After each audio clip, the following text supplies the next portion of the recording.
Dr. Rachel, welcome to Women Investor Wednesdays. Oh my goodness, Beth. Thank you so much for having me. This is super exciting. I am an avid fanatic of the Beth Azor. So what an honor to be here with you. Thank you so much for what you have brought to this space. Well, I am so happy to have you. I've been looking forward to this interview, especially in the last week, which we're gonna get to later on in the interview, why you guys need to stick around. But before we get there, I want to talk to the audience for a second and also share with you, because I'm not sure if you know why we are doing this on Women Investor Wednesdays, but during COVID, I had read a stat that of all of the commercial real estate investors, only 3% were women. And of that, half were inherited or women who were signing on their husband's deals, their guarantees. And I thought, I'm part of 1.5%. This is awful. Why is that? So I started interviewing my girlfriends, and I'm like, and these are women who, like me, are in the commercial real estate industry and do the work every day. Yeah. And I'm like, you invest, right? Yeah. Well, where do you invest? The stock market. You don't invest in commercial real estate? Oh no. Oh no. Why? Oh no. Why? Well, I don't have $1 million. Like, you don't need $1 million. Well, it's too complicated. So is the stock market. Like, I was like checking you out before the interview, and I saw where you said you saw the Warren Buffett quote. I live by that quote. Do not invest in what you don't understand. I do have money in the stock market, but I don't understand it. Right? Yeah. So I said, so I kept drilling down to the women, my friends and other women. And finally, they started saying things like, we don't know any other women doing it. I said, aha, now that's a problem I can solve. Yeah. So I had a virtual summit during COVID where I interviewed 10 women like you who were investors, and we had 90 women that watched and listened. We had breakout rooms on Zoom. It was super cool. And since then, I've had 4 live summits where the same thing. I have women on stage who have invested. They share their story on their special asset class that they invest in. And then they go into breakout rooms where they walk through deals, where they show underwriting and due diligence. And it's been amazing. But I capped that live conference at 250 women for a number of reasons. The intimacy is just, the women are the connections are growing to the point that they're investing with each other in the room. And if I had 500 people, I'd lose that. So I realized how else could I get exposure to the women like you that are investing? And I went, I could do a podcast like everyone else. So that's where Women Investor Wednesdays were born. You, I think, are my 81st interview. Wow. And in the beginning, we do these live on Wednesday nights. And in the beginning, like literally for 6 months, I'd look and see 7 people. 7 people watching. That's all my family. And the other day, about a month ago, I looked, because on StreamYard, it's tiny where you see how many people are watching. So it's that obvious. And one day about a month ago, I was interviewing a woman, and I looked over and there were 307 people watching it live. So we're getting the word out. And that's why you're here, to talk about your investing journey. Yeah. And I can't wait for people to learn more about you, because you're helping women like I'm helping women. You're doing it in a different way. Absolutely. And it's such an honor in getting the word out, right? Because once we see that it's possible, when we see someone is doing it, it really debunks those myths that we have, those preconceived notions, those limiting beliefs that, this is only for the big dogs. You're like, I think if she can do it, maybe I can do it too. Absolutely. If she can do it, I can do it. Right. So we're going to talk a lot about everything that you're doing, but so you're a doctor. Yes, doctor of pharmacy, got my PharmD. It's kind of like a PhD, but for pharmacy, back in 2013. So it's been a hot minute. Wow. And your husband is a doctor too? He's a psychotherapist. So kind of like a psychologist. Okay. And you kind of woke up one day. I love the story. By the way, all of you all just follow her on Instagram. The story about you going to the Land Rover dealership. I had, my boss kept saying, you should invest in shopping centers. I'm like, I just bought a Jaguar. Like, yeah, no, I don't, I maxed out my 401k. I'm good. Stupid. But so did your husband said, get your butt back here. Like, did you buy the Land Rover? I did not. I came back home, but I bought other things, Beth. Well, I always put on Twitter, buy properties, not purses. Yes. Right. I mean, you could literally, for what some women pay for purses, they could buy a short-term rental. They could put a down payment on a short-term rental. Yes, for sure. All right. So you decide, we've got student debt, we've got taxes. Yes. I need to get into real estate. So walk us through how that happened.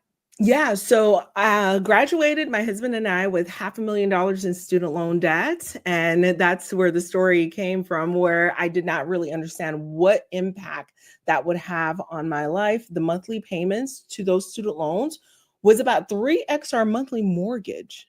Can you imagine that? Oh my gosh. And so I still didn't quite get it. I didn't quite get the wake-up call until we actually sat down. We did a budget. Me personally, I wanted to understand a little bit more about financial literacy, because growing up, little girl from Haiti, raised in the urban centers of Miami, we didn't have a lot of finances to literate on. Okay. So when I say raised in Miami, don't you go thinking the bougie side of Miami. We were in the hood of Miami. So nevertheless, went on, I understood the importance of education. My parents instilled education and faith in me. And so went on, got the doctorate, great, hooray, but a whopping $500,000 in student loan debt.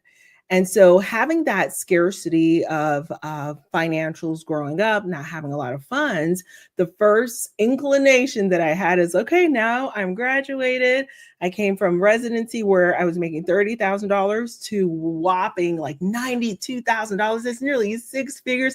I'm getting a Range Rover. That was the mindset. That was the expectation.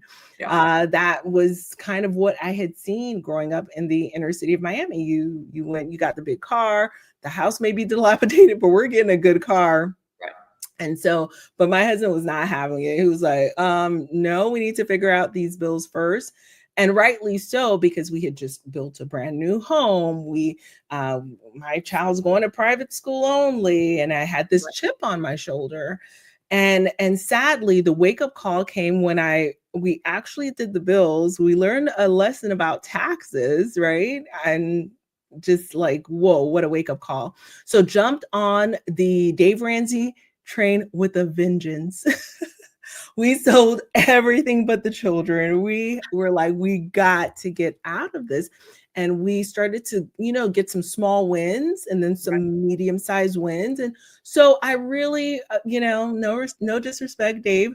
I was Dave Ramsey-ish. I really believe that he does have a workflow, a process. Those baby steps actually work for a good portion of the population. Looking back now, I don't think I would have done all the things that he suggested, but just having that small baby win, I was like, oh my gosh, this guy must know everything. Not necessarily true, because he didn't have a really strong investing side of that strategy. But going through it, I started to look around, and my husband and I, we're working 5 jobs between the two of us, like burning the candle at both ends. And the only way, Beth, we were taught to make money is to work more, punch more clocks. But then there comes a time where there aren't any more hours left in the day. There are no more clocks to punch. Right. So what do you do? And those are the questions that I started to ask myself. Like, is this really what life has in store for me? And so started to look around. I stumbled upon a little podcast called Bigger Pockets. And that I started to drink that Kool-Aid. Yeah. We've all been there. Yes, for sure. Right. So you're listening to Bigger Pockets, and they're talking about investing. Yes. And was your husband also listening, or did you call him and go, you should check this out? Like, we need to be looking at some real estate. And then there's people call me and go, how do I get started? I'm ready to get started. I go, well, we need to pick an asset class. Like, let's drill down. What do you want to do? Do you want a house hack? Like, I didn't even know what house hacking was. Yeah. I joked, you know, we have friends, Kalani and Brittany, and Yes. we were in a group together, and they used to talk about wholesaling, and I used to say warehousing, and Kalani would go, Beth, it's wholesaling. I didn't know. That's hilarious. You know, like for 39 years, I've been doing one thing, shopping centers. But I've learned so much. I've learned so much through this process and meeting women that are in different asset classes. So I always say to the women that call me, what asset class are you interested in?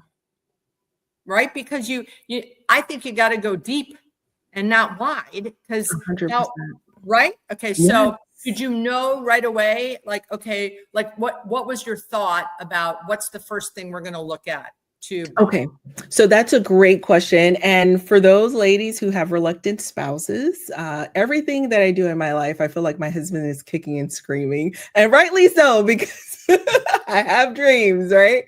I'm that girl, and he's always like, oh boy, here we go again. So I'm the one who probably will get into multi-level marketing. I'm the rah-rah. I love the people. He's like very much. You're my girl. You're my girl. Big dreamer. My sister goes, now what? Now what? Now what? That's me. And so he was not on the Dave Ramsey train. However, he's very practical. He's very simple. He comes from money. So for him, he's not easily impressed. He does, you know, he wants no part of it. He just wants to, you know, be very strategic. He wants zero debt, and that's it. And so, right. So we're getting out of debt, and now all of a sudden I'm trying to get us back into debt for real estate. So goodness gracious. Yeah, okay, that's good. Yeah, the right kind of debt, right? Where these are assets, not liabilities. For sure. So got on the bigger pockets train, but this time I wanted to be so strategic, Beth. Like when I say I was burning the candle at both ends, I would remember driving home at night. I was working 7 on, 7 off, just living in this brain fog, not really understanding where am I going. I would literally physically, I would get home. I was like, how did I even get here? That's how overworked I was. I had a constant, you know, GI issues, stomach aches, just not understanding. It was the lack of sleep, the sleep deprivation, the nutrition deprivation, just eating whatever and not really nourishing my body. So like, you know, obviously I wasn't going to be my healthiest and you know, operating at my highest level. And so I knew I had to change. Something had to change. And so fast forward to one night where I handed off the keys to my partner at the pharmacy. It was 7 on, 7 off. It was his turn to take over the mantle for the next 7 days. I get a call that morning, and they said an hour after I stepped out of that pharmacy, the store got held at gunpoint. It was in the city urban center across one of the biggest public medical facilities in one of the markets that I worked in. And for me, you can like trace the steps going backwards, right? That was another wake up call. And so thank goodness the assailant, the gunman, he asked for OxyContin. They placed it in the bag, and then he jumps out of the drive-through window. And my partner, after trying the combination, because that medication is held under lock and key 3 or 4 times, he finally got it open, because he was just like, it like your life flashing before your eyes. That was the moment I knew something had to change. Right. And so I never set foot back at work. I ended up connecting with a buddy. Your network is your net worth, right? And he was able to get me a really cushy informatics role at a hospital. And so that just gave me an opportunity to take a look back at what I had been building, and really asking myself, you know, did the corporation really have my back? Who's going to have my back? Like, how do I design a life where I'm building something for me, for the next generation, for the next 140 years? I had the opportunity to listen to Whitney speak about how wealth is built. And oftentimes, like the cathedral, I forget which cathedral she mentioned, but those who had laid that foundation, Beth, they did not see the final structure. It took over 140 years for that structure to come to fruition. And so I thought to myself, what foundation am I laying for the next several generations? And so I said, I've got to build something on my own. And so Wow. the hunt started. The hunt started. I looked at, oh, go ahead, Beth. No, yeah. So what did you say? Okay. Did you know right away short-term rental or no? No, that's where I started to research. I said real estate because I was listening to Bigger Pockets and I heard about wholesaling. I heard about multifamily. I heard about syndications. I heard about all of Self-storage, these strategies. right? They talk about self-storage. Self-storage, that's you took the words right out of my mouth. That's exactly what I was talking about, thinking about. And so I had to decide for myself this next phase of life, Rachel 2.0, I need to decide specifically what's going to be in alignment with my talents, with my current schedule. 2 little boys, by the way, popped up out of nowhere during that time frame. Me being a full-time mom, working full-time, what are my talents? What are the things that I cherish? And for me, it was getting back that time. And it was actually something that would cash flow in a meaningful way for me. And so I created a big spreadsheet. I'm a spreadsheet jockey. I can do VLOOKUPs. I love me a good spreadsheet. And I entered all of the asset classes on that spreadsheet. And I actually spoke with operators in all of those asset classes. And starting from wholesaling, I was like, okay, what is it? I hear you can start with $0 down. That's right up my alley, coming off of the Dave Ramsey train, like $0. I'm here for it. But then, okay, zero capital, but your time capital is spent door knocking, putting out signs, yellow letters. I'm like, okay, no, I don't think so. So it was something I was gung ho about from the get go. It just was not a fit because the time that it would take for you to build up. And if you're going to operate that at the highest possible level, you need a team of VAs, you need callers, you need to buy database information. Right. And then I went to the passive side, you know, with real estate, I'm handing over $25,000, $50,000, $100,000 to an operator to, you know, help me to launch. And then when I looked at the cash flow numbers for where I was at the moment, I needed aggressive income, not passive income. So I said, you know what? I need aggressive income for this season of my life because we paused on paying off student loans, but I needed my husband to get the buy-in. So he wanted to see some cash flow coming in so that we can continue to pay down the student loans. And so everyone's different on their journey, Beth. And it's identifying where are you and determining, do you have the time capital to go out door knocking and bird watching, doing all those things for that's extremely active for wholesaling, or where are you with the passive investing side? Are you at that phase of life where passive investing is going to be the most ideal? And so right in between there, I found this one little niche that, yes, there is some time capital involved. However, the cash flow, the upside was like, the possibilities were phenomenal. And that was short-term rentals. And so I started to dig a little bit deeper. I spoke with some operators. I got a better understanding of the data tools that it takes to really evaluate those types of properties. And I wanted to start, you know, within my budget. So we had cobbled together $17,000. And those $17,000 came from bonus checks, savings, a little 401k loan. We had just put everything together. And it was around $17,800. And lo and behold, inside of one of the Facebook groups that I was a part of, a guy puts out there, here's a property in Alabama for sale for $17,000. I'm like, perfect. We'll buy this property for $17,000, 3-bedroom, 2-bath. It's perfect. I begged my husband, drive me to Alabama. I'm in Georgia. He's driving me to Alabama, and I'm just that, and then we're gonna do this with this house. And look at the picture again. The green is just the sunlight is glimmering on the edge. It's beautiful. It's phenomenal. The weight of the world fell on the shoulders of this one 3-bedroom, 2-bathroom, $17,000 that I found in a Facebook group. Like, what can go wrong? That's what can go wrong. And so we're getting closer and closer. I'm like, and then once I'll decorate and the windows, we're gonna do this and that. Wait a minute. My husband's like, babe, we're here. Hang on. It can't. There's no way. Wait a minute. The house was dilapidated. Oh no. It looked like it was being held together by caulking. Oh no. And I'm texting the guy. I'm like, have you seen this house? And he's like, I'm in New Jersey. I'm just a wholesaler. Uh, oh my gosh. How long of a drive was that? 2.5 hours. So Okay. not the worst.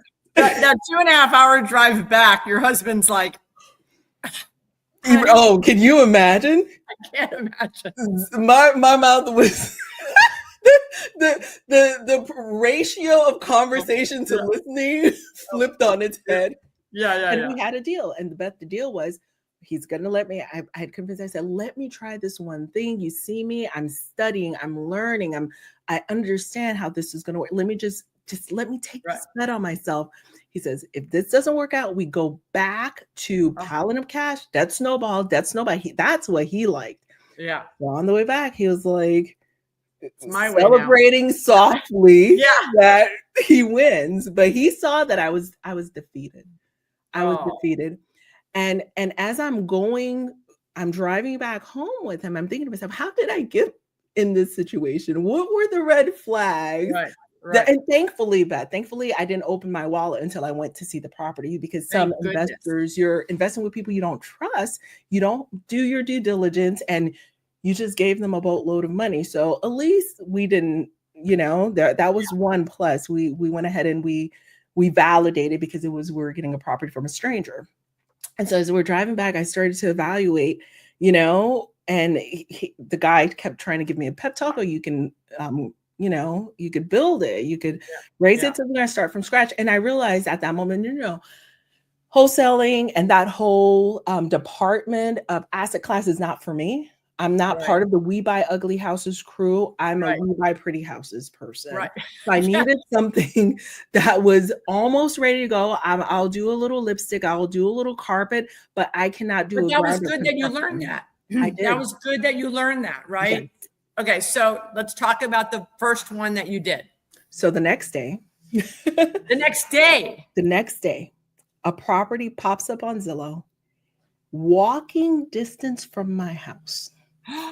Amazing.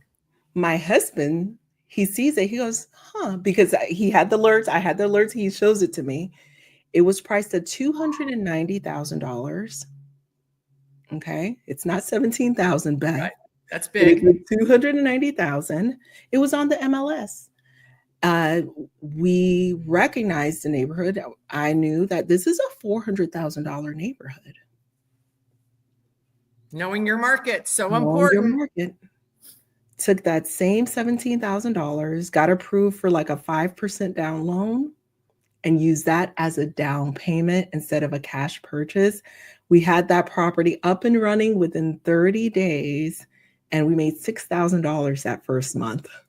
Oh my gosh. And it's only 2.5 blocks away from you versus 2.5 hours. Yes. And you're like, oh, and now your husband, what's your husband's name? Jesse.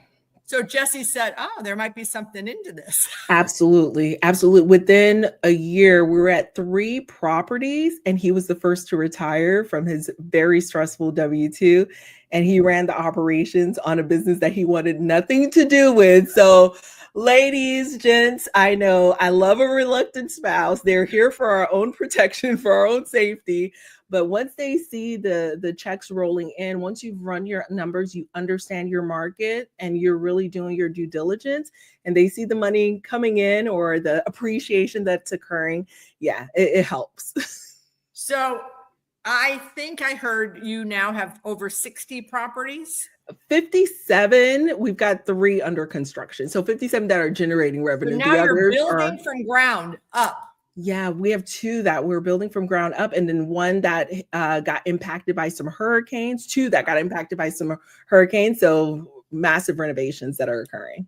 Yeah. 57, 3 under construction, and they're all short-term rentals. Yes, they're short-term rentals. However, in our suburban markets, they're furnished. They're all furnished property. In our suburban markets, we get the great pleasure of leveraging the midterm rental strategy, meaning we can host families who are displaced from their home due to hurricanes or storms, or host families in our home who are relocating to the area. So they're furnished, but we're hosting on a month-to-month basis. Amazing. So, and are they all over what different states too, right? Yes. So Florida, Georgia, Tennessee, Pennsylvania, Arizona, Texas. Yeah. Now, are you still being a pharmacist, a No, doctor? No. 2023, I retired. Amazing. Yeah. So now you both are real estate investors, but you're Yeah. also a teacher. We're going to talk about that next. Yeah. So the real estate business is supplying you with an income that is a great income that you Yeah. both don't have to do, and you pay. What's going on with the student loans? Oh, the real estate paid them off. And your boys, how old are they? 18 and 14. So what a pleasure that you've been able to be in their lives and not have 2.5 jobs that you were doing, right? 100%. 100%. Get to make dinner every night, which is their choice. They love Haitian food. So amazing. Yeah. Okay, so audience, a week ago, I was Dr. Rachel and I are part of a group called Go Abundance, and we have multiple opportunities to listen to multiple webinars. Would you say like multiple? And I don't know what, I was going to the mall to find something. I needed to find some earrings I went to a gala in New York City last week. And I said, I need some new earrings. So I'm on the way to the mall and I said, oh, let me just check. It was live, right? Yeah, there was like, it popped up. It said, Dr. Rachel live. It's a short-term rentals. I do nothing about this, but I thought, let me just listen. It was, I'm telling you, it was in the top 3. I probably have heard 1,000 webinars. I think it was the top 3 webinars I've ever listened to in my life. It was amazing. Your generosity, your transparency, your detail of your KPIs, it blew me away. I was watching on my phone, like with, one of my AirPods in, and the lady that's trying to help me, she's like, hello, are you paying attention? And I'm like trying to like expand on my little phone, the spreadsheets. You do like spreadsheets. You mentioned it earlier.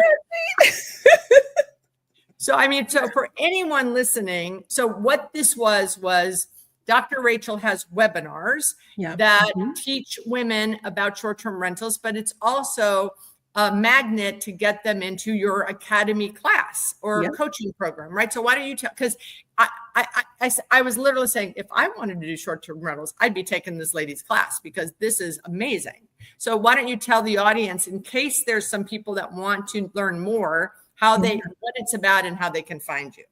Yeah, absolutely. So you can find me at twodoordocs.com. If you go to the number 2, DOORDOCS.com.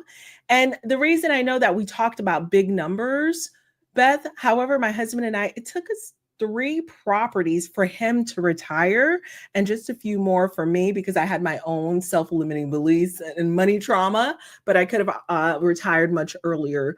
So with short-term rentals, you don't need a whole lot. You just need a couple strategically positioned properties in the right markets, set up the right way in order to be wildly profitable in that particular space. And so what I teach is that it's really the two-door strategy. A lot of people in my community, they have student loans. They have a ton of tax-related debt as well. And so according to laws that are currently in legislation, the short-term rentals gives you a benefit that you would not be able to get with just a regular single-family home. Benefits that you probably take advantage of, Beth, with commercial real estate. I'm talking about bonus depreciation, accelerated depreciation. You don't see that with residential single-family homes. Right. Outside of short-term rentals. And so it's a great way to get started. It's a great way to have full control of that asset, and you save taxes, you get enough cash flow to pay down your property. So that's pretty much what we teach from end to end, identifying the market first and foremost, right? Do you, have you sold properties that you bought, or do you mostly, have you held on to most of them? I love to hold on, but I have sold a few. So if I have a property that has a ton of equity, However, my operating expenses are creeping up because of the house is older. It requires some repairs. I'll look at a return on equity audit and audit that. And then I Spreadsheet. will. I bet you have a spreadsheet on that. You know I do.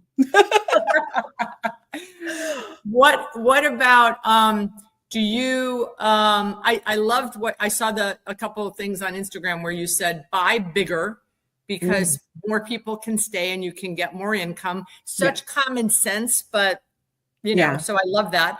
I love where you said that you added a playroom and a fire pit for like very little money, and it returned a great, you know, NOI or ROI on that, right? So I thought that was amazing. Yeah. Another one that people overlook and they're queasy with is being pet friendly. So I'm always looking for solid wood floors and really pet proofing a space and making it pet friendly simultaneously. That really has increased our ROI anywhere from 20 to 32% or so. So it's worth it. Are most of your short-term rentals in like touristy areas or not necessarily? Because you said like people moving to a new area, right? Yeah. They're all furnished.